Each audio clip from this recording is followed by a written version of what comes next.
Assalamualaikum warahmatullahi wabarakatuh. Kita lanjut ke bagian nomor 2. Saya bacakan dulu soalnya. Apakah mobil yang lebih berat benar-benar menggunakan lebih banyak bensin? Misalkan sebuah mobil dipilih secara acak. Jika X adalah bobot mobil dalam ratusan pon dan Y adalah konsumsi bensin dalam mil per galon, informasi berikut ini didasarkan pada data yang diambil dari laporan konsumen secara acak. Nah, berikut merupakan tabelnya. Pertanyaannya adalah yang A, buatlah sebuah scatter plot antara variabel X dan Y. Kita jawab dulu yang A. Nah, di sini merupakan scatter plotnya. Saya mengerjakan di Excel dan kemudian saya menuliskan di kertas. Nah, di sini ditemukan 8 titik dari 8 penguatan yang dilakukan. Jika dilihat, ini kan garisnya itu kan turun. Berarti scatter plotnya itu negatif. Lanjut, yang B. Hitunglah korelasi sampel antara variabel X dan Y. Untuk yang B, saya buat dulu tabelnya. Saya jabarin dulu nilai X dan Y, terus dirata-ratain dulu nilai X-nya, terus nilainya Y-nya juga dirata-ratain. Untuk nilai X barnya itu nilainya 37,375 dan nilai Y barnya itu 20,875. Terus saya mencari X dikurang X bar, maksudnya X dikurang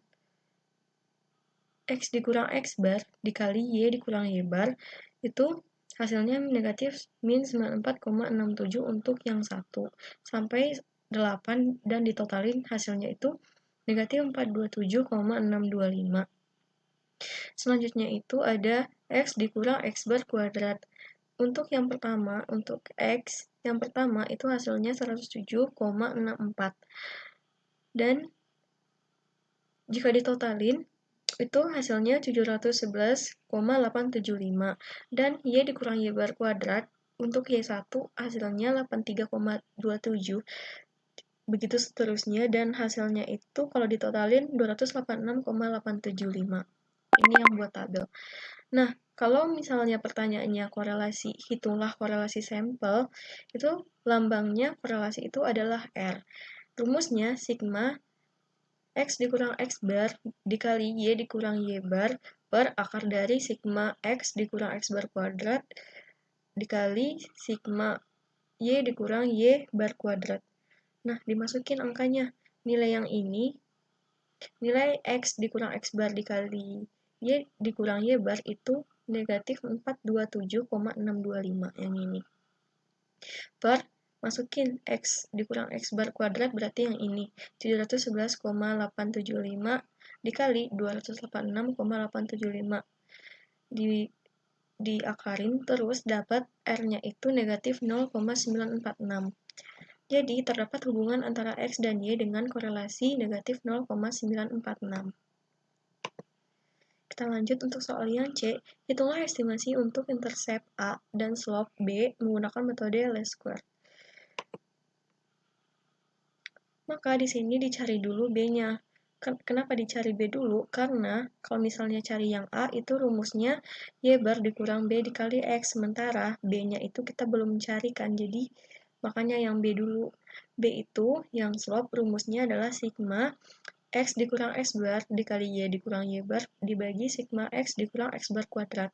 Dimasukin dari tabel yang tadi, untuk nilai X dikurang X bar dikali Y dikurang Y bar itu min 427,625 dibagi X dikurang X bar kuadrat itu angkanya 711,875. Jadi hasil B itu negatif 0,601.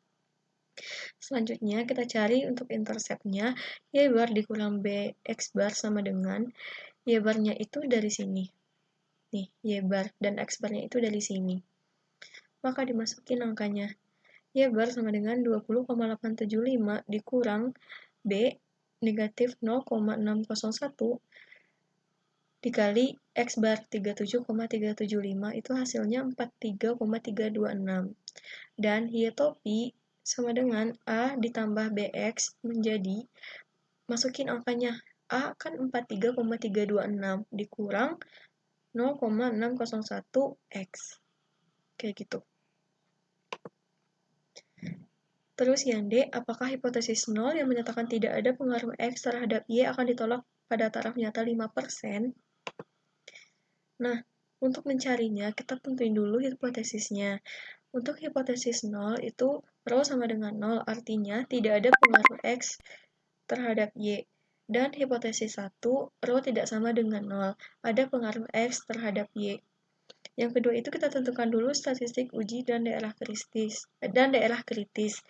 Di sini menggunakan statistik uji T. Dan daerah kritisnya itu V sama dengan N dikurang 2. N-nya kan tadi ada 8 pengamatan dikurang 2 jadi 6. Dan alfa sama dengan 5%. Karena ini 2, berarti alfanya itu dibagi 2, ada ruas kiri dan ruas kanan. Jadi alfanya itu 0,025 dan V-nya 6. Kita buka di tabel.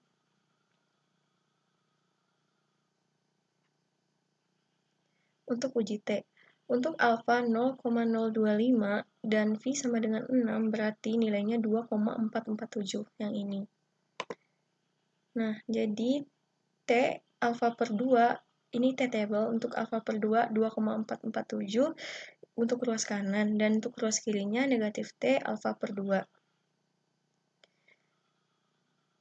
Kita lakukan statistik hitung atau T hitung. T hitung rumusnya itu R dikali akar dari N dikurang 2 dibagi 1 kurang R kuadrat.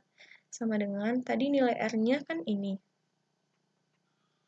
Negatif 0,946. Jadi, negatif 0,946 dikali N-nya 8 dikurang 2 dibagi akar dari 1 dikurang R kuadrat 0,946 kuadrat itu hasilnya negatif 7,148. Kalau negatif 71,48 itu kalau misalnya di daerah hasil itu kan terletak di sebelah kiri dan dia tuh lebih kecil dari negatif T dikurang alfa, maka dia jadinya tolak H0. Nih, karena T hitung lebih kecil dari negatif T kurang alfa, benar kan? Maka tolak H0. Terbukti bahwa terdapat korelasi antara X, bobot mobil, dan Y, konsumsi bensin. Kayak gitu. Dan untuk yang untuk soal yang tentukan proporsi variasi pada variabel Y yang dapat dijelaskan oleh garis regresi yang dibangun. Nah, untuk yang itu perhitungan koefisien determinasi atau lamanya itu R kuadrat atau rumusnya R kuadrat. R ditemukan negatif 0,946, jadi R kuadrat 0,946 dikuadratin hasilnya 0,895 atau 89,5%. Artinya, atau kesimpulannya, variasi pada variabel Y konsumsi bensin mampu dijelaskan rata-rata sebesar 89,5% oleh variasi pada variabel X bobot mobil pada model regresi. Sisa sebesar 10,5% dijelaskan oleh variasi variabel lain yang tidak dimasukkan dalam model regresi. Sekian, apabila ada kesalahan saya mohon maaf. Assalamualaikum warahmatullahi wabarakatuh.